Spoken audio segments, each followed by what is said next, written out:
화면에 나온 가사하고 머릿속에 그려지는 가사하고가 서로 다른 건 저만은 아니겠죠? 어, 귀한 찬양 감사드립니다. 어, 작년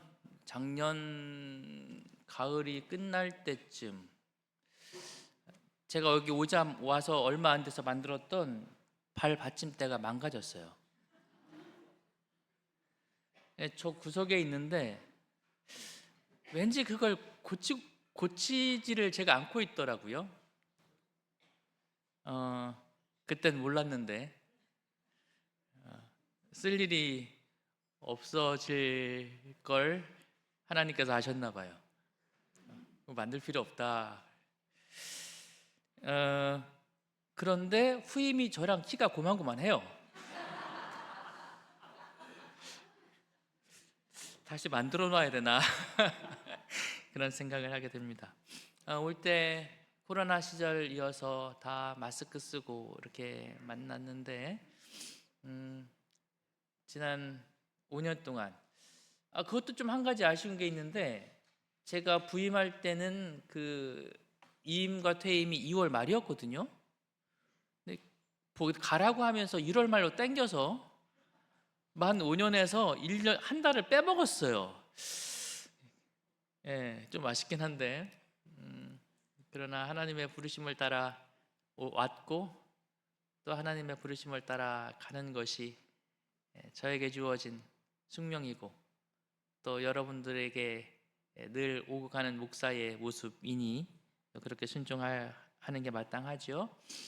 제가 처음 왔을 때 장로회로 모였는데 장로회에서 저에게 질문을 하셨습니다. 목사님, 온양교회 오셨는데 비전이 뭡니까?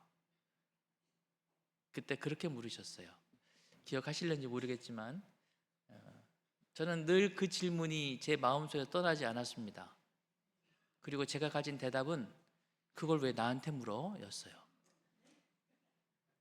온지 며칠밖에 안 됐거든요. 제가 화요일날 이사했고 수, 목, 금, 토 4일 만에 저에게 던진 질문이 목사님 비전이 뭐예요? 였어요.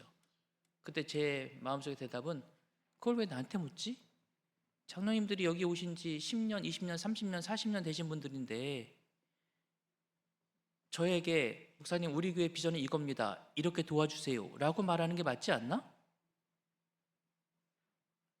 그게 제 생각이었습니다. 감사한 것은 요즘 장로님들과 얘기를 하면 장로님들이 비전을 가지고 계셔요. 우리는 이렇게 교회를 이끌고 이렇게 나아갈 것이고 이런 교회를 만들고 싶다라는 비전을 장로님들이 가지고 계십니다. 그래서 정말 감사합니다. 지난 5년 동안 이렇게 귀하고 아름다운 온양교회에서 또 제가 어디를 가면 목사님들이 저한테 늘 물어요. 와, 온양교회 정말 부러워요. 그럴 때마다 여기 모인 여러분 모두를 생각하며 정말 감사했습니다. 오늘 이임설교인데 제가 이임설교를 하면 설교를 못할 것 같아서 그냥 설교하겠습니다. 오늘 설교 제목은 장자권 분쟁입니다. 언제나처럼 그 주에 읽는 말씀은 하나님께서 제 마음속에 깨닫게 해주십니다. 너 오늘 이거 기억해야 돼. 이번 주에 하나님께 저에게 주신 말씀은 장자권 분쟁이라는 제목 속에서 저에게 분명한 메시지를 기억하라고 주신 말씀이 있습니다. 함께 나누려고 합니다. 나누기 전에 제가 올 들어서 지난주, 지지난주 2번 연속 설교를 안 했지 않습니까? 그래서 여러분에게 보여드릴 사진이 있었는데 보여드리지 못했어요. 오늘 못 보여드리면 보여드릴 기회가 없으니 오늘 보여드려야 되는데요. 네팔 사진입니다. 네팔 교회에서 연말에 저에게 보내온 사진입니다. 연말을 맞아서 전도회를 했습니다. 그리고 전도회에 이렇게 사람들이 모였습니다. 전도회 마치면서 이렇게 기념사진도 찍었습니다.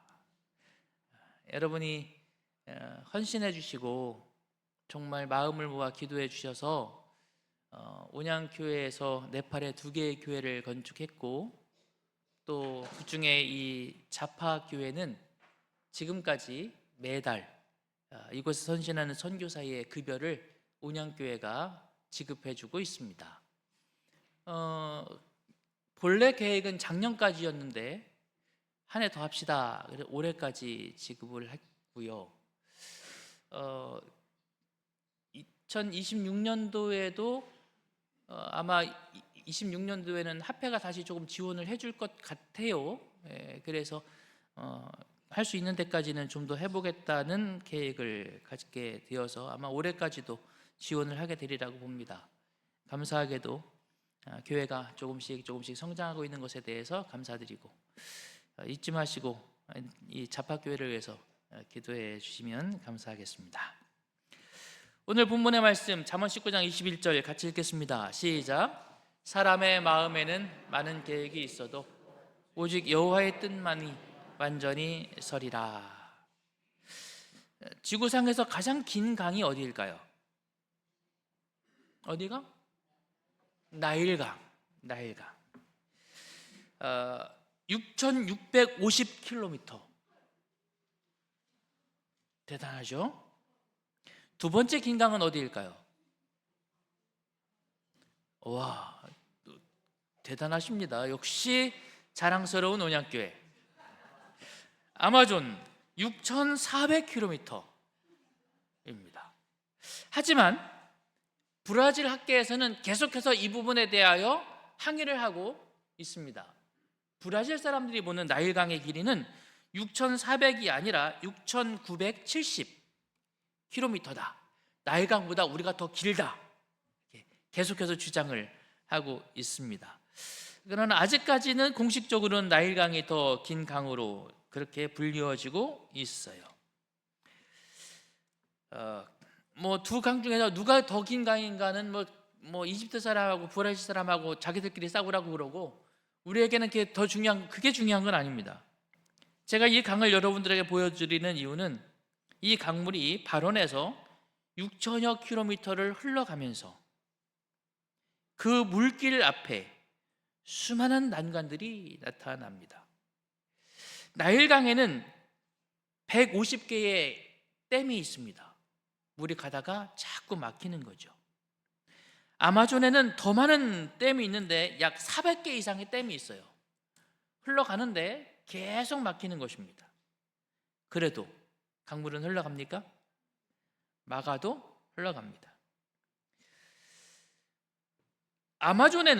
나일강에는 약 6개의 폭포가 있어요. 여기 아프리카라서 그 지역이 저도 가봤지만 거의 산이 없어요. 그래서 폭포가 그렇게 있다고, 하여튼 크고 작은 폭포가 약 6개 정도가 있습니다.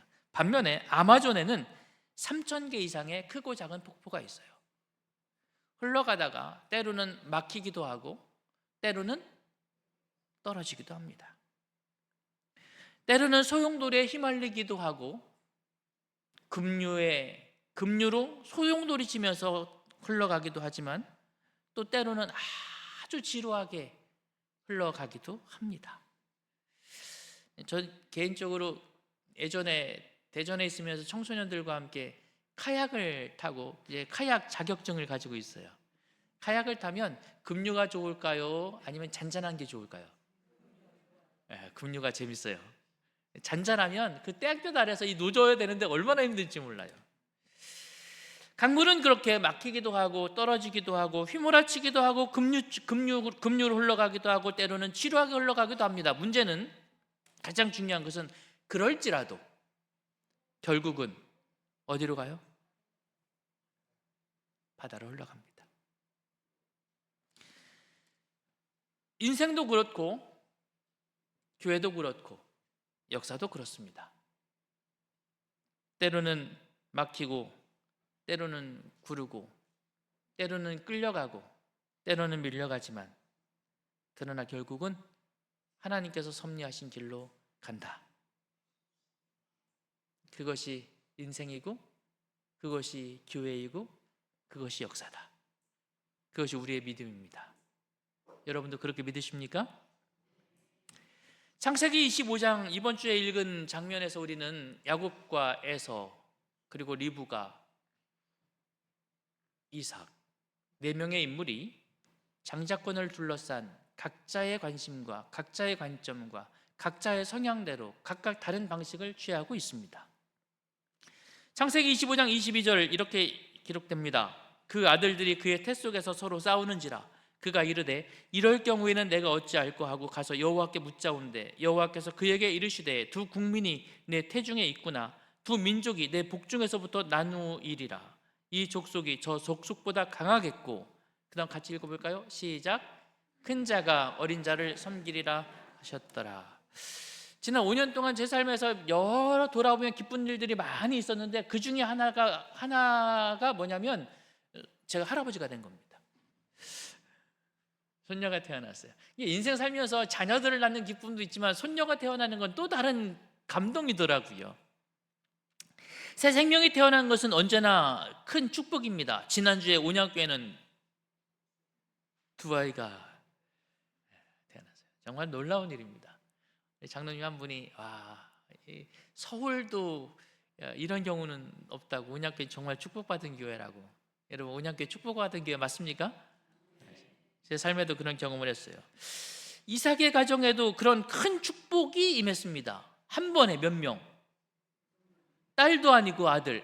이 표현하면 안 되는데 그 당시에는 그랬다. 그래서 이삭은 정말 행복했습니다. 그렇게 행복하게 이야기가 시작됩니다. 근데 그 이야기 속에 잠깐 하나님의 섭리가 잠시 기록됩니다. 큰 자가 어린 자를 섬기리라. 결국 누가 더 큰 자가 되겠다는 거예요? 둘째가 큰 자가 되겠다는 것입니다. 아이들이 이렇게 태어납니다. 그 해산 기한이 찬즉 태 쌍둥이가 있었는데 먼저 나온 자는 붉고 전신이 털옷 같아서 이름을 에서라 하였고 후에 나온 아우는 손으로 에서의 발꿈치를 잡았으므로 그 이름을 야곱이라 하였으며 리브가가 그들을 낳을 때 이삭이 60세였더라. 뒤에 어떤 일이 일어날지에 대한 암시가 보여집니다. 하나님의 말씀이 있었고 두 아이가 태어나는데 복중에서부터 이 아이가 뭐 하냐면 싸우다가 늦게 나오는 막내가 얼마나 억울한지 나오면서 뭐 잡고 나왔다고요? 이 두 아이의 운명이 어떻게 이어질지를 암시하고 있어요. 그리고 그 다음 이 가정에 이런 상황이 벌쳐집니다. 그 아이들이 장성함에 에서는 익숙한 사냥꾼이었으므로 들사람이 되고 야곱은 조용한 사람이었으므로 장막에 거주하니. 쌍둥이로 태어났고 연결돼 나왔는데 성격은 전혀 달라요. 저희에게도 두 아이가 있습니다. 아들 하나, 딸 하나. 첫째가 아들, 둘째가 딸. 여러분 잘 모르시죠? 잘 아시죠? 근데 이 아이들의 성격이 얼마나 다른지는 여러분 잘 모르시죠? 정말 달라요. 한 배에서 나왔지만 다르더라고요. 그런데 이 아이들은 거의 동시에 나왔는데도 전혀 달라요. 에서는 들사람입니다. 활달하고 외향적이고 거친 성격을 가지고 있습니다.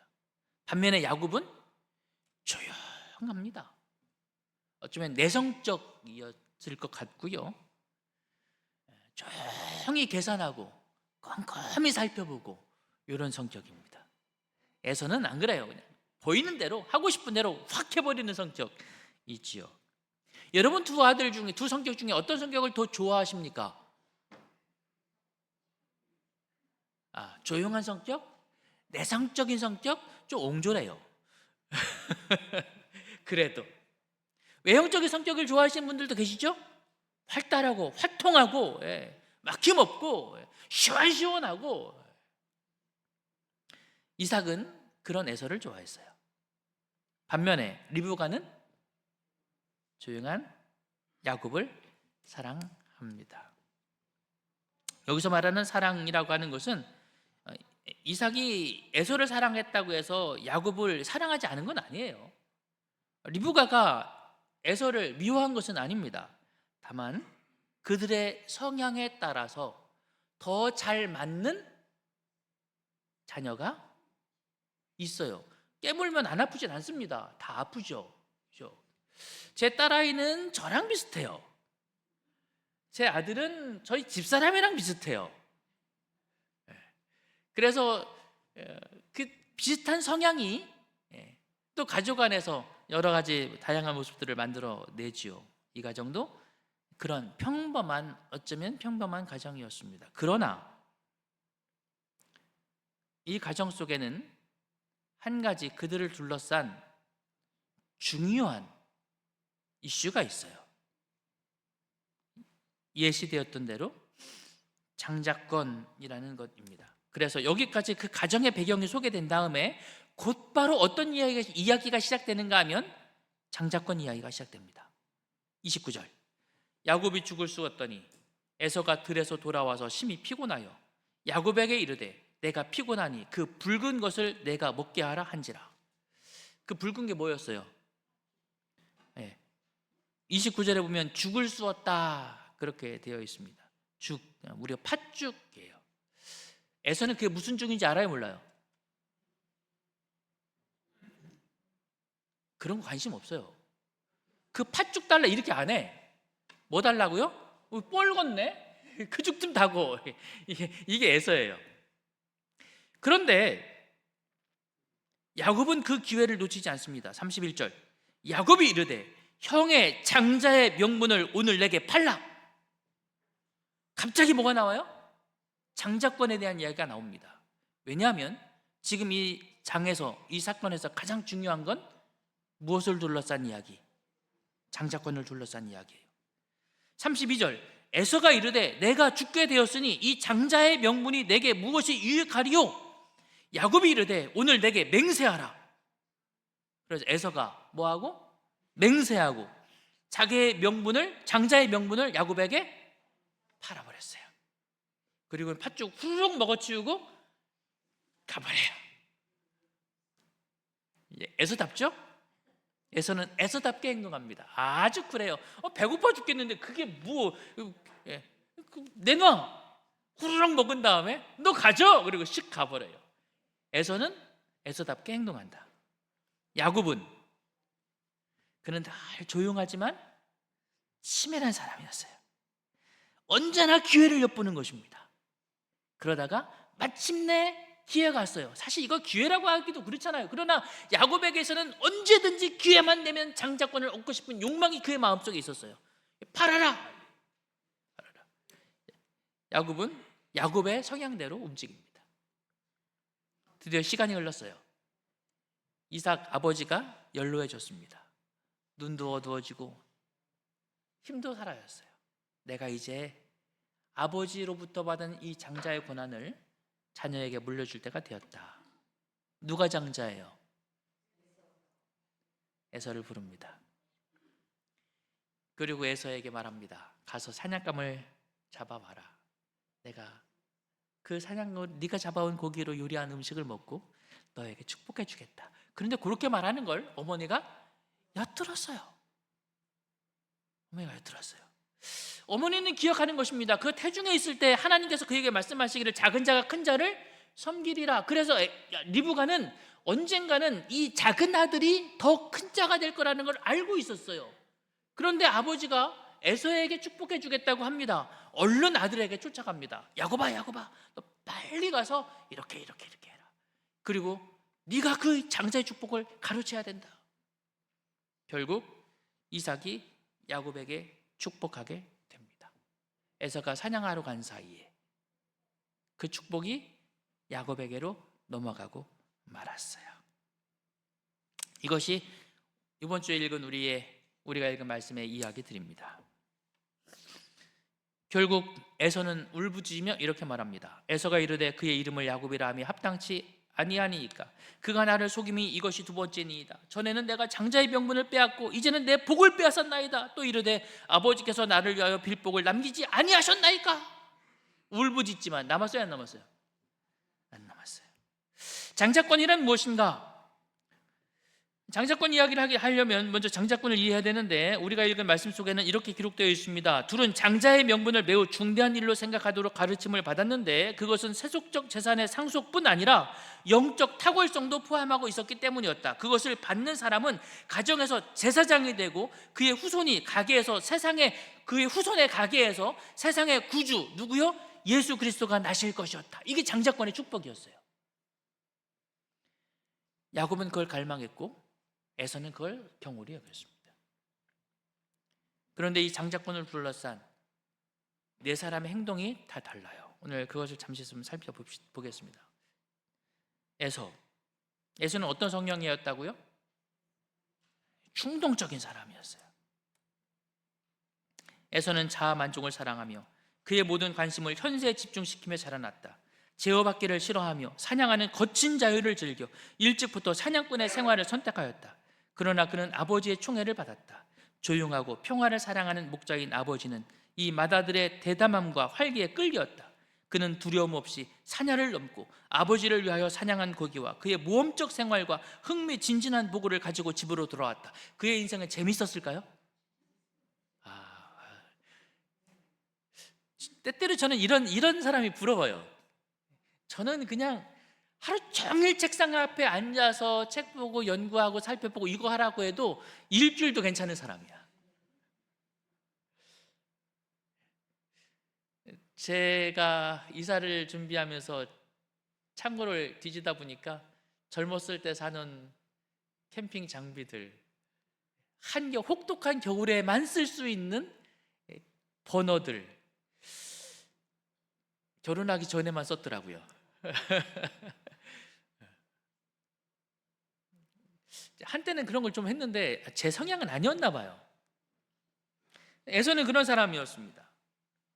그의 그런 충동적인, 그리고 미래보다는 현세에 더 집중하는, 지금 즐기는 것, 지금 기쁜 것이 더 좋았던 에서는 언젠가 그에게 주어질 장자권에는 별 관심이 없었어요. 그래서 그는 아주 심플하게 행동하는 것입니다. 팥죽 먹고 너 가져, 그리고 가는 거예요. 그러나 그는 또 자신이 그렇게 경솔하게 팔아버렸지만, 그렇게 팔아버렸다는 것 중요하게 여겨요, 안 여겨요? 안 여겨요. 그래서 아버지가 막상 그 축복을 야곱에게 넘겨줬다는 사실을 발견하는 순간 그의 충동이 또 폭발합니다. 방성대곡했다. 땅을 치면 막 우는 겁니다. 그렇게 막 울고 고함치고 나에겐 줄 게 없습니까? 막 그러다가 아무것도 받을 게 없다는 사실을 발견한 다음에는 뭐예요? 야곱 죽여버릴 거야. 씩씩대며 돌아다니는 것입니다. 아니, 자기가 팔았잖아요. 판 것도 그냥 충동적으로 판 거지 계산해보고 판 것도 아니야. 지금 화가 나는 것도 가만 계산해보니 내가 이미 팔았네, 이런 계산해요, 안 해요? 이 장자권을 둘러싼 에서는 그저 충동적이고 즉흥적입니다. 그의 성격대로 사는 거예요. 리브가는 어떻습니까? 리브가는 하나님의 음성을 이미 들었어요. 야곱이 장자가 될 거라는 걸. 리브가는 천사의 말을 기억하고 자기 남편보다 더 분명한 통찰력을 가지고 두 아들의 성적을 이해하였다. 그 여자는 하나님의 약속의 상속은 야곱을 위한 것이라고 확신하였다. 그런데 지금 상황이 이삭이 누구에게 주려고 해요? 에서에게 주려고 하는 거예요. 어떻게 해야 돼요? 하나님의 뜻을 분명히 뭐 했다? 알았다. 그럼 그걸 누가 하실까요? 하나님이 하시겠죠. 그런데 리브가는 가만히 있을 수가 없는 거예요. 시간이 없어요. 서둘러야죠. 막 야곱을 찾아갑니다. 야곱아, 큰일 났다. 지금 상황 이렇다. 시간 별로 없다. 에서가 오기 전에 너 이거 해야 된다. 그러면서 양 잡아와라, 염소 새끼 잡아와라, 내가 요리할게, 너는 그 가죽 갖다가 여기저기 붙여라. 동동동동동동 거리는 거죠. 그렇게 해서 하나님의 뜻을 이루어보려고 하는 것입니다. 안달력이지만 또 치밀합니다. 얼마나 치밀한가 하면, 너 가서 뭐 잡아오라고요? 양 새끼 잡아오라고요? 염소 새끼 잡아오라고요? 왜 양이 아니고 염소일까요? 양도 털 많지. 주석에 보니까 이렇게 적혀 있어요. 양고기보다 염소 새끼 고기가 야생의 고기 맛과 더 흡사하다. 치밀하죠? 염소 새끼 잡아와라. 그리고 옷을 입힙니다. 이게 그냥 옷도 아니고 빨리 가서 형 옷 데려갔다가 형 옷을 입혀요. 아니 어차피 이삭 지금 잘 안 보이잖아요. 근데 왜 형 옷을 입혀요? 눈이 어두워지면 뭐가 발달한다? 냄새나 이 다른 촉각이 발달하니까 혹시라도 모르니까 너 그냥 네 옷 입고 가면 안 돼. 에서용 갖다 입혀. 정말 치밀합니다. 그리고 드러난 민낯은 다 어떻게 해야 돼요? 가죽으로 가려요. 그 짧은 시간에 안달복달할 뿐만 아니라 치밀합니다. 이게 리브가의 성격이에요. 성격대로 하는 거예요. 멋대로 산다? 지 성격대로 산다. 리브가는 그렇게 장자권의 권한을 대합니다. 이삭은 어떻습니까? 이삭은 그의 아들들에게 이 특권들과 조건들을 알리고 장자인 에서가 장자의 명분을 받을 자격이 있는 사람이라는 것을 명확하게 말하였다. 이삭은 변하지 않아. 누가 장자권을 가져야 된다? 에서가. 왜? 맏아들이니까. 그 여자는 천사의 말을 여러 번 이삭에게 말하였으나 아버지의 애정은 장자에게 집중되었고 그는 자신의 의도를 뭐 하지 않았다? 고집이 세요. 천사의 말을 분명하게 전달해 들었어요. 그런데도 이삭은 변하지 않아. 일단 에서가 좋아. 그가 들려주는 사냥하면서 들은 모험 얘기를 들을 때마다 신이 나. 그가 해주는 야생 고기를 먹을 때마다 너무 맛있어. 근데 그가 또 장자야. 동네 사람들 다 물어봐라. 장자권은 누구에게 줘야 된다? 그렇지. 리브가가 아무리 설득해도 변하지 않아요. 나는 내 고집대로 가겠다는 것입니다. 그게 맞다는 거죠. 그게 세상의 이치에 맞다는 것입니다. 그게 논리적이라는 거죠. 안 바꿔요. 이삭은 이 장자권의 문제에 있어서 자기대로 합니다. 똑같은 말이지만 역시 지 성격대로 해요. 하나님의 뜻은 분명히 지금 명시되었습니까? 그런데 에서는 에서의 성향대로, 리브가는 리브가의 성향대로, 이삭은 이삭의 성향대로. 그럼 야곱은요? 이삭 하나 더, PPT 하나 더 있네요. 갈등 회피형. 그래서 축복을 하는데 몰래 합니다. 몰래 에서만 불러가지고 내가 너에게 축복해 줄 테니까 얼른 가서 사냥꾼 잡아와라. 이게 뭐냐면 이삭은 갈등을 회피하는 형이에요. 그 공개적으로 하면 리브가가 뭐라고 할 테고, 그죠? 야곱도 불편할 것이고. 원래 이삭의 지난 삶을 보면 우물 분쟁이 있습니다. 우물을 팠더니 블레 사람들이 와서 뺏어가요. 안 싸웁니다. 절대로 안 싸워요. 그냥 주고 딴 데 가서 우물 또 파요. 또 뺏어가니까 뭐예요? 안 싸워요. 또 딴 데 가서 또 파요. 이게 이삭이거든요. 갈등 피하는 사람이에요. 싫어. 난 그런 거 싫어. 똑같아요. 에서야 우리 몰래 하자. 자기 성향대로 하는 거죠. 반면에 야곱은 집착하는 사람입니다. 얼마나 이게 집착형이 하면 나올 때부터 뭐 잡고 나왔다고요? 이거 못 놓겠다는 거예요. 못 놓겠다는 거죠. 야곱은 장자의 명분이 자신에게 주어지리라는 하나님의 암시를 어머니에게서 배우고 그의 마음은 그것이 줄 특권에 대한 말할 수 없는 소망으로 충만했다. 예, 그는 믿음 있는 사람이었습니다. 그는 단지 재산적인 것이 아니라 장자가 가지고 있는 제사장의 역할, 언약의 계승, 메시아의 계보를 정말 사모했습니다. 그는 아브라함과 같은 믿음의 사람이 되기를 원했습니다. 하나님께서 이루시는 그 위대한 역사의 한 부분을 차지하고 싶었습니다. 그런데 그는 그것을 하나님께 맡기지 않아요. 집착합니다. 야곱은 장자의 명분이 저가 장자의 권리를 가지고 있는 한 자기 자신에 관한 약속은 성취될 수 없으리라고 하는 애자가 빠졌나요? 에서가 장자의 권리를 가지고 있는 한 자기 자신에 관한 약속은 성취될 수 없으리라는 것을 믿고 그는 자신의 형은 매우 경시하나 자신에게는 대단히 귀중한 그 축복을 얻을 수 있는 방법을 고안하고자 뭐했다? 한두 번 고민한 게 아니에요. 어른 돼서 고민한 것도 아니에요. 어려서부터 원하는 게 있으면 뭐 해야 돼요? 반드시 얻어야 돼요. 이게 야곱이에요. 그래서 끊임없이 고민하다가 팥죽 달라고 하니까 형이 배고프고 힘든 상황을 이용해서 아버지의 눈 멀고 나이 먹고 어둔해진 그 상황을 이용해서 그렇게 해서라도 자기가 원하는 것을 얻고자 하는 게 야곱이에요. 여러분이 이 네 사람 중에 어디에도 해당되십니까? 컴퓨터에 물어봤어요. 이 사람의 MBTI를 뽑아봐. 그랬더니 제 MBTI가 야곱하고 비슷해요. 여러분은 어떠실까요? 그런데 하나님의 섭리에 대한 이들이 가지고 있는 각자의 성향과 각자의 개성을 따라 행동한 이 행동이 어떤 결과를 가져오는지 우리가 이해해야 됩니다. 에서는 자기의 성향대로 행동했어요. 먹고 마시며 일어나 갔으니 장자의 명분을 경홀히 여겼습니다. 그리고 마침내 그 장자의 직분이 그에게서 완전히 떠나갔을 때 에서가 그의 아버지의 말을 듣고 소리질러 슬피 울며 아버지에게 이르되, 이렇게 기록됩니다.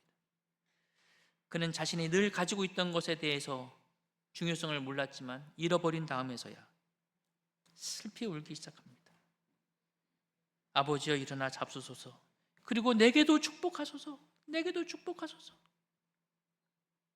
아버지가 말하죠. 네가 누구냐? 나는 이미 축복했다. 되돌릴 수 없다는 사실을 알았을 때 에서는 통곡합니다. 그는 상실감 속에서 살아갑니다. 거기서 끝나지 않아요. 어떤 삶을 살아요? 분노하는 삶을 삽니다. 동생을 죽이려고 계획해요. 여러분, 이게 그렇게 쉬운 일이 아닙니다. 얼마 전에 저도 제 동생하고 어떤 상황에 대한 서로 다른 시각 때문에 언쟁을 했어요. 저 날 딱 끊었어요. 나도 너 동생 안 할래. 속으로. 돼요, 안 돼요? 안 되죠. 근데 죽이려고 한다는 건 이게 보통 감정이 아닙니다. 에서는 그렇게 분노하는 삶을 살아갑니다. 그의 삶은 망가졌어요. 리브가는 어떤 삶을 삽니까? 내 영의 노가 풀리기까지 몇 날 동안 그와 함께 거하라. 동생을, 사랑하는 야곱을 삼촌의 집에 보냅니다. 얼마 있으면 돌아올 줄 알았어요. 몇 년 걸렸는가 하면 20년 걸렸습니다. 그러나 그 20년을 기다리지 못하고 리브가는 운명을 달리합니다. 평생 다시는 사랑하는 아들을 보지 못해요. 되돌릴 수 없는 관계, 이별의 슬픔, 그 적막한 삶을 그는 살아가야 했습니다. 누구랑 같이 살았을까요? 리브가가? 에서가 잘했을까 엄마한테? 그걸 다 견뎌야 되는 거예요. 이제. 남편은 잘해줬을까요? 이삭은? 저 여자 나를 속이고 말이지. 정말 외로운 삶을 살다가 조용히 삶을 마칩니다. 리브가는 그의 성향대로 했고 이런 고통스러운 삶을 삽니다. 어미가 그에게 이르되 내 아들아 너의 저주는 내게로 돌리리니 내 말만 쫓고 가서 가져오라. 이 야곱에게 제안하면서 또 아버지 속이자 제안하면서 그가 했던 말이거든요. 그거 다 받습니다. 심리적 압박감과 자책감의 삶을 살아야 했습니다. 이삭은 어땠을까요? 자신이 속았다는 사실을 알고 이삭이 심히 크게 떨며 가로되, 이렇게 기록합니다. 뭘 두려워했을까요? 그는 결국 그가 알았던 하나님의 뜻대로 되었다는 사실을 그제서 발견합니다. 내가 하나님과 싸워왔다는 사실을 그가 깨닫는 것입니다. 그는 깊은 영적 자책감을 가지고 살아갑니다. 가족과는 내적 단절롭게 살아가요. 에서가 아버지에게 친절하게 잘했을까요?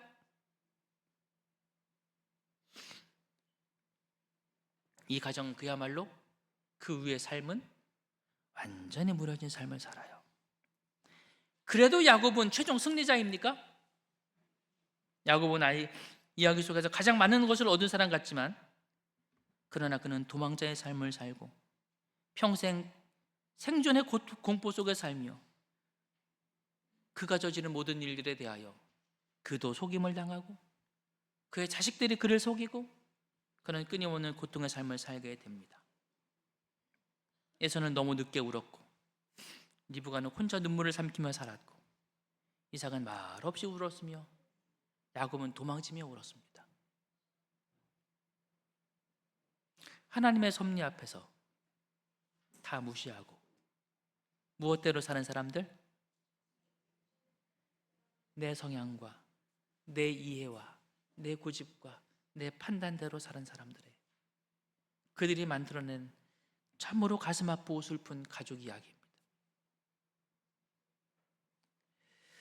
그러나 그럼에도 불구하고 하나님의 계획은 하나님의 뜻대로 이루어집니까?